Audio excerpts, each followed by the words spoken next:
Today is Saturday, June the 4th, 2022. The purpose of this video, I'm making this kind of for my friend Brian, Scuttlesoap on the Shaving Cadre. He had asked me, he had gotten a generous gift from Barber Dave with this 4/8 Heiljestrand. Beautiful, beautiful piece. I love this piece. I've never shaved with a CV Heiljestrand, but this is just very clean, very beautiful shape. And when I met up with him down at his house, and we honed up a Dovo stainless that he had got, he was pretty happy with that. And when I was down there, I didn't want to touch this because I didn't know, you know, since it was a gift from Barber Dave, I did not know what the status of it was. I did at the meetup ask about it, so I'm okay with honing it up now because, you know, I was concerned, well, I don't want to get into a thing, you know, with like, you know, who hones the best or whatever. And it's like, it's really immaterial. You get an edge that you want and you like, go ahead and go for it.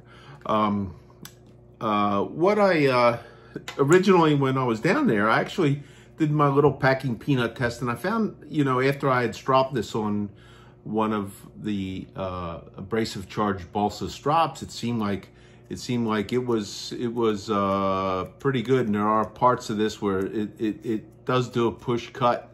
Okay, Brian was a little he liked the edge and the performance of the stainless. He asked me if I would do this. So he sent this to me. It came to me yesterday, got here yesterday. I'm making this for Brian, and I'm going to take this through. I'm not going to sit here and make a video of everything I go through because I don't know exactly what procedure I'm going to take to get this to where I like it. Ultimately, what I will do with it is ultimately I will do a shave. As you can see, like I'm like really scruffy. You know, it's like maybe they'll throw me out of the shave form for not shaving.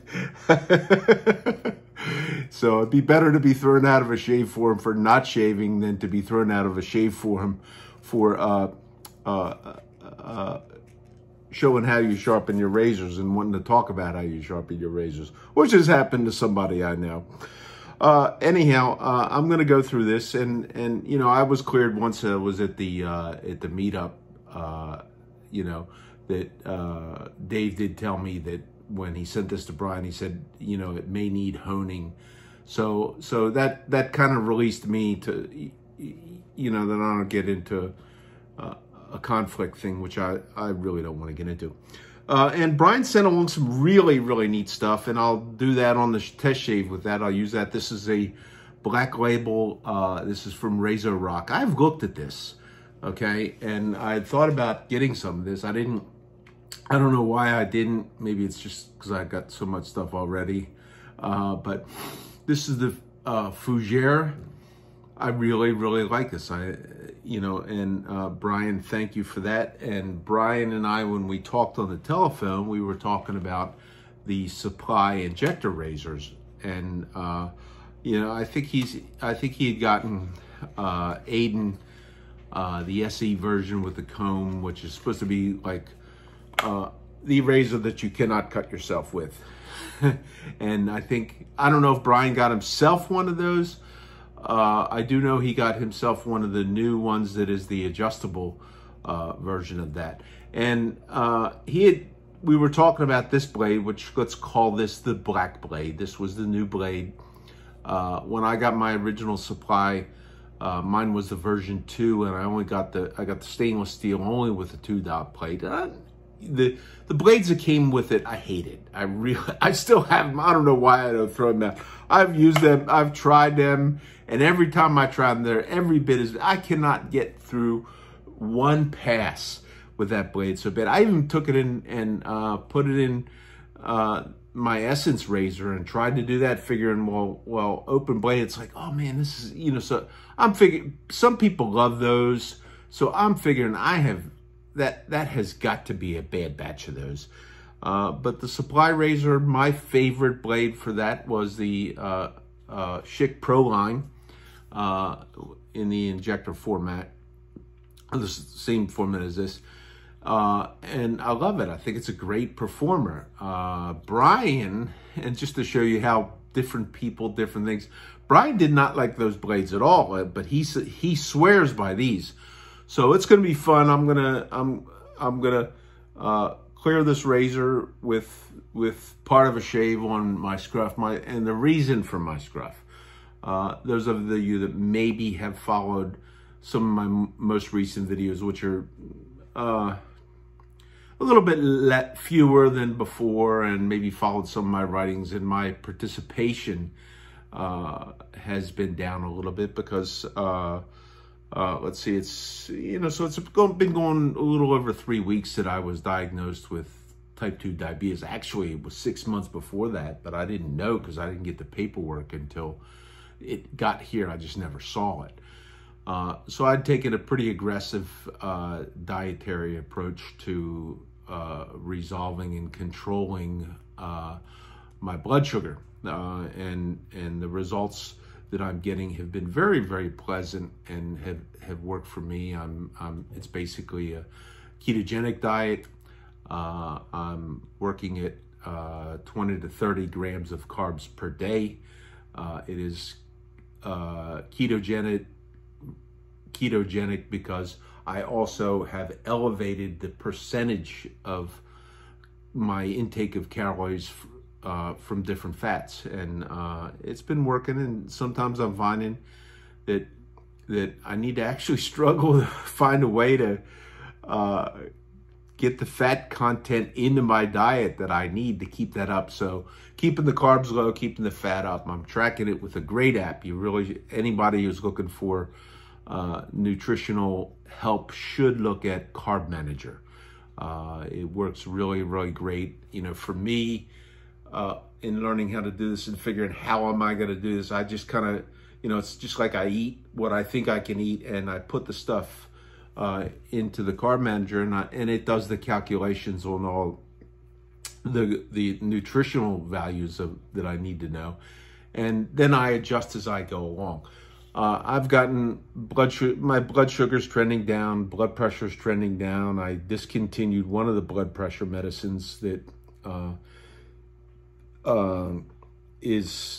contributes to high glucose levels, and I hope my doctor won't be mad at me for doing that, but my blood pressure looks okay. And there was another, he had said to me about I'd had in the past a problem with gout, okay, and that was medicine contributing to that. And again, my uric acid level's up. He says, you got to watch this, and he gave me a paper saying, here's what we recommend for control of gout. Well, it's eating a lot of breads and stuff like that, and no proteins. Well, let's see what happens, okay? I have a follow-up appointment in August. It'll be interesting to see what it is, but I've had blood glucose levels down. I'm not broken down below 100, but I've had them in the low 100s, which is good. And in the if you were to graph that and chart, it's trending. My blood sugar is trending down. So as a side effect, I've dropped a few pounds. As another side effect, my research and the preparing of foods that I need to do on this new thing until I get in the routine is interfering with my shaving hobby. So there's the reason that I got this scruff. Okay, I have not joined the Hobo Club. Okay, but I am not exactly finding the time to, yeah, I know it's an excuse. Okay, but it's been about a week since I shaved, so I'll have a good shave coming up to follow and to test this stuff. So I'll pitch back in on the video with what I do and what I decided to do. I've made other videos where I've gone through the entirety of the honing process. My initial out of the gate thing is going to be, I'll probably, I'm thinking I'm going to go on the Coticule, I'll probably put a little bit of a slurry on that. That has a the short radius curve on the Jared plate. And then I'm hoping I'll go from that and then come back to the black arc on the long radius and then the Nano with 12K on the long radius. I'm hoping that'll do it, but I'll look at it and update it as I go along, or if I'm making simple and easy progress, I'll just at the end say what I did, and we'll see how it does. But so that's where we are. See you in a few. Okay, Bill again. I made some pretty quick progress. There's a lot of people who may be questioning as to converting from flat honing to the use of a convex hone and how it works. And the edges are relatively easy to convert, okay? You know, I believe this was probably only ever honed on flat. And this stone, since it's got a radius in this direction of about 6 feet and a slight radius in this direction, but it's a 24-foot radius. It's barely, you know, for all intents and purposes, it's kind of flat going across. And just working this a little bit and going by feel and looking at the glass, what I'm seeing is that I have in just a few minutes, okay, on a conical with a slurry, I have back beveled this away, and in looking at this under the glass, what I see is I see the bevel as being a larger distance-wise, a little bit larger. It's enough that I think that usually you can see it. And you know, I suppose if you had one of those, if you're one of the guys that does that and has one of the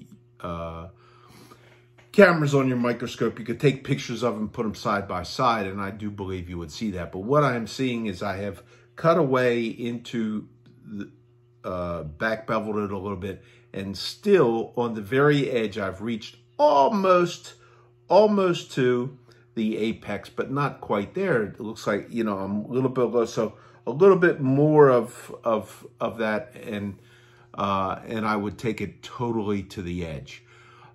Very, very typically what I would do first is I would go on the long radius, and I would more or less establish a bevel first and then back bevel. But this one is kind of a departure from my norm, okay? And it really does follow the 1860s grinder's handbook on using, you know, not doing the step that I normally do first, but using the, you know, the curve first.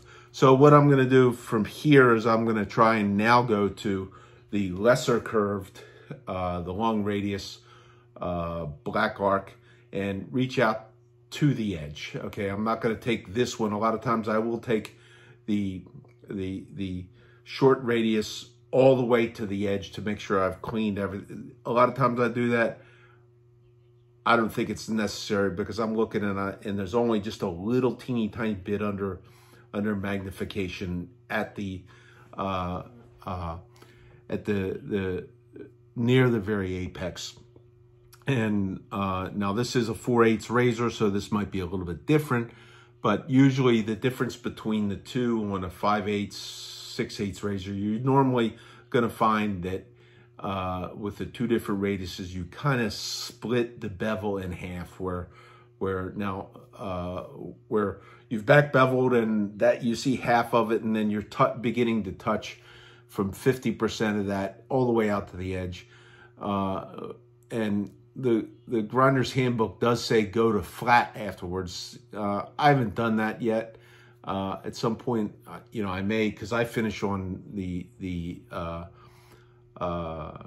abrasive charge balsa, and that has got some give to it. I find that's working for me. At some point I'll try the flat, because I do have a couple of, you know, I've got the other side of my Nano with 12K, and at some point in time I'll do that. So it doesn't take long to convert it, really much at all. So I'll update in a few minutes again. Okay, Bill again. Going through the next step, and I did have to go back and forth a little bit. I did pull out my soft arc with the short radius, and I found that doing this sometimes, in spite of the 1860 Grinder's Handbook, gives you the progression going from a greater curve to a lesser curve and coarser grit to a finer grit. I find that sometimes I have to go back and forth a little bit. Sometimes I might be a little bit aggressive on the end final thing and might create a little bit of a chip, particularly on crappy steel. This is the first time I've ever honed one of these genuine Swedish steel. It's really nice. You know, you can almost see, even in the moderate magnification that I use, you can almost see you don't easily get scratches in there, and that the steel is kind of like a very fine grain steel. It's in my mind, it's pretty much no wonder that people love these razors. So I went back and forth a couple of times. I did pull out the soft arc. I don't know that there's a big difference between the soft arc and the Cladocule, but one thing on the soft arc, I did buy the narrower one so I can be a little bit more selective in the area in which I'm working more easily. You know, you're always with a convex surface that's made with a plate designed to develop an ellipse. You're always going to have a minimized point of contact rather than on flat where you have to touch all the blade and all the spine at the same time. I'm narrowing that down some, although it's a little bit harder to tell on the short radius. And then I finally ultimately went to the black arc with water, and I'm at a stage where I think I'm getting the push cut that I'm kind of liking. I have to sometimes use a little bit of a lateral movement, okay, but it's going in pretty easy. So a lot of times I'll see this and then I'll go to the Nano at 12K. And the nice thing about this is that for me, I see a progressional step in my results by this test, which is something I haven't gotten, you know, I know I just haven't gotten with the hanging hair. Okay, people do that, that's great, and you should be able to generally plink a hair with a razor that you're gonna shave with, and it should work. But I do see an advance as I go through the abrasives and ultimately end up at the 10th micron CBN, and then ultimately on leather, and that takes it one step further. So going to the Nano at 12K. Okay, Bill again, progressing along, took it to the Nano at 12K. Little more work than I thought I'd need to put into it. But I'm pretty happy with where I'm at. I don't get a direct push cut, but it's a pretty easy with a slide cut under the glass. Everything looks very, very smooth, and the bevel looks shiny. One interesting thing that I am thinking I'm seeing, I wish I had a really nice microscope to look at this, but it's like, as you push with some of this stuff with the back beveling and that kind of stuff, where you're really, really creating a concave edge concave bevel. I'm thinking that if you don't push it almost to the level that you risk these little micro chip outs, you're not quite there. Because I've experienced that on a lot of razors. I thought I had seen a couple on this one, and then I went and I revisited it again, and you know, worked it a little bit, and they're really, really small. They're really hard to see. And is it like a piece of dust or a little bit of water that you didn't wipe off or something? I'm not really sure. Okay, but there's something that I'm seeing in there, and I seem to see that since I've gone to this method. So now I'm going to move to the progression of my shape strops. Okay, these are the same shape as the Nanawa stone and the Arkansas stone, in that they're made on the plate with the radius, the 6-foot radius this way, the 12-foot radius in this direction, this is charged with Dovo green, which is supposedly, I believe I read somewhere that it was like a 5-micron size, and then I'll go to the iron oxide, that's I think a 3-micron, then I'll drop down to their black, which is 1.5 micron or something, I think I read somewhere. Okay, all of those are larger particles, with maybe exception of the black, larger particle size. And this, I think I read somewhere, this was about a 1 micron, a 12K. When you move up to stones like the Shapton 30K and the Hero 20K, and that's the difference in how they rate those things. But those are both about 0.5 micron, which is the smallest abrasive for a sharpening stone that I know of. Somewhere along the line, I may buy a Suhiro 20K, because I think that's one more likely that I could put a shape into it more easily than a Shapton glass, which is, I guess, like a ceramic or whatever. So I'm going to go through the series on the strops and check back in after that. Hey, so it's Bill again. Okay, I think I'm finished. So I went through, and I did have to change packing peanuts because my other one was just a little bit too much poked up. One thing about this test that I think is important for me to make it this time. Okay, I'm at the point where I went through everything, ended up with Rue, and I actually took this back and I went on the one of the convex strops, and I'm getting the push cut that I think I want to shave with. Okay, now the calibration, if you will, for this is not, my feel or anything like that. So the day that I originally started doing this was, I was sharpening a razor for somebody, and it came and it was packed in these little things, and I figured, well, let me see, and I went and I wonder if that could be the cutting test instead of the hanging hair, and how that would work. So I went back and I got this. This is the DX. This has a Feather Professional Super in there, which I think that day I put a brand new Super. This one has, I think, about 5 shaves on it. And this is the blade that I consider the king of the hill. There are people who disagree with me and don't see it that way, and that's okay. But for me, okay, the first time that I took this and put this to my face and got edge feel on that, I thought, wow, this is really, really sharp.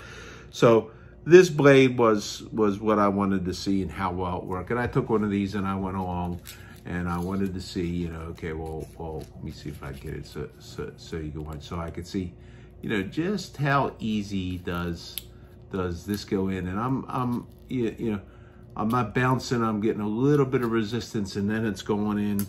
I'm in the neighborhood with this. Actually, that one right there seemed a little bit easier.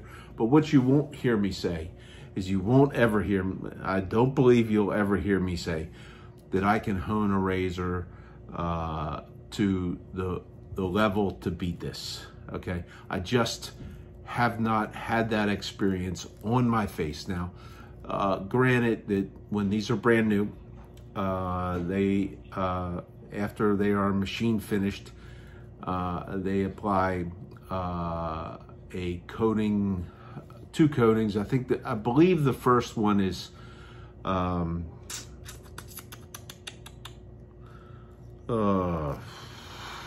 don't know what the first one is. The second one, it's a metal, and it becomes I guess like a filler that goes in there, and I guess they bake that on. And then the last one is a Teflon, which is baked on.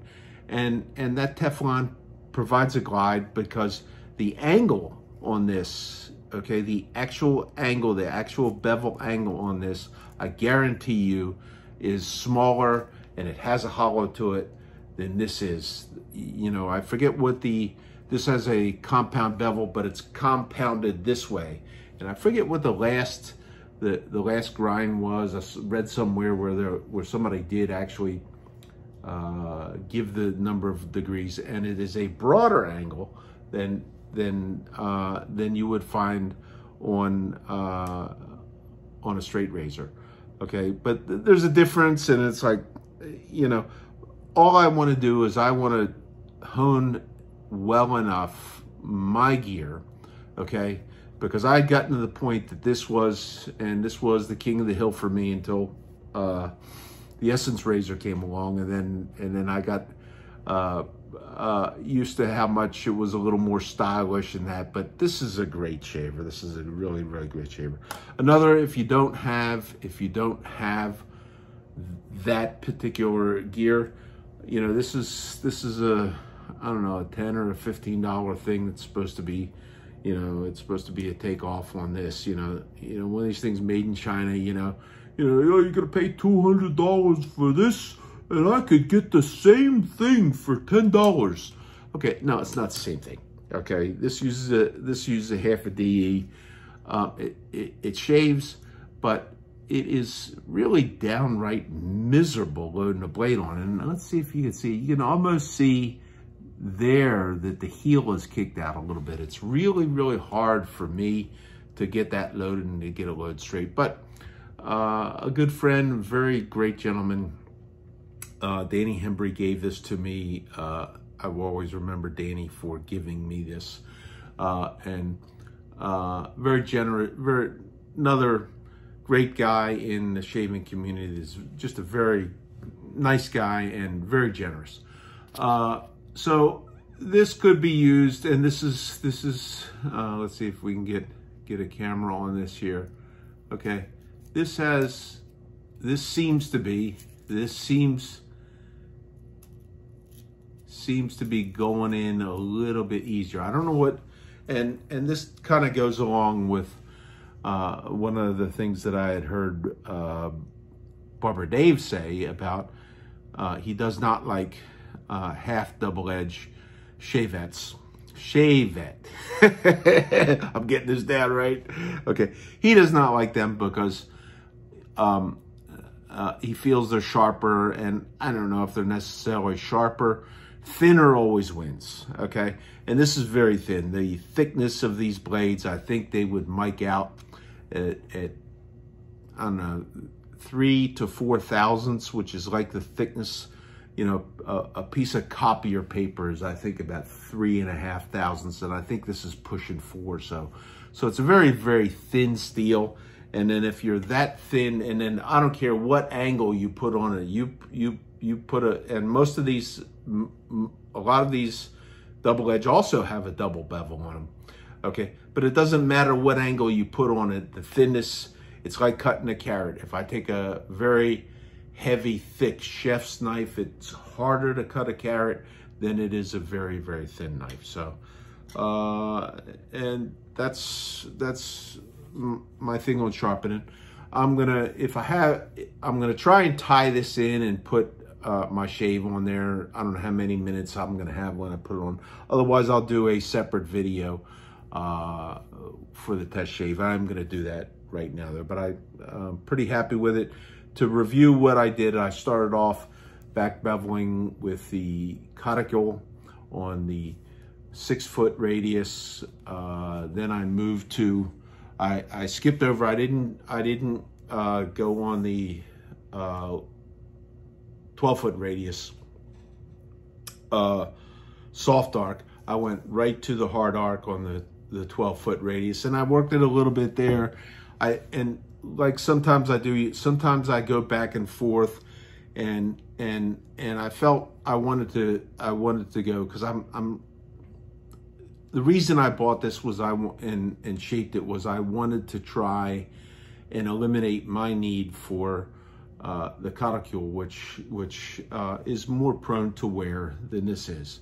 I don't have, I went back and forth a couple times, got to where I wanted on the Black Arc, and then ultimately I went to the Nano with 12K, which is on the ellipse, 3-foot radius this way, 12-foot radius this way. And this is another one that I, if I do ultimately go for the Sahiro 20K, it'll be because you can see how dirty it gets, and this is prone to some wear. The Sahiro, although the Sahiro will pick up swarf and will get a little bit dirty from what I understand, that's why they give you that little cleaning stone. It's highly resistant to wear, highly resistant. I've read somewhere that these things don't, if your method of honing a razor is that you want to flatten your stone, it's very resistant to wear, and you seldom do need to flatten that if you're flattening it. So for me, being somebody who hones off of a crown surface, it'll be a little bit less maintenance for me in where I have to make sure I'm in shape and get it back into shape conformation. So off to the shave. Bill either out for the end of the honing session, or and catch the shave on another vid, or it'll be on this one. I'm not real sure. I have to put it together and see what kind of time I get. So Bill out. Happy shaves, everyone.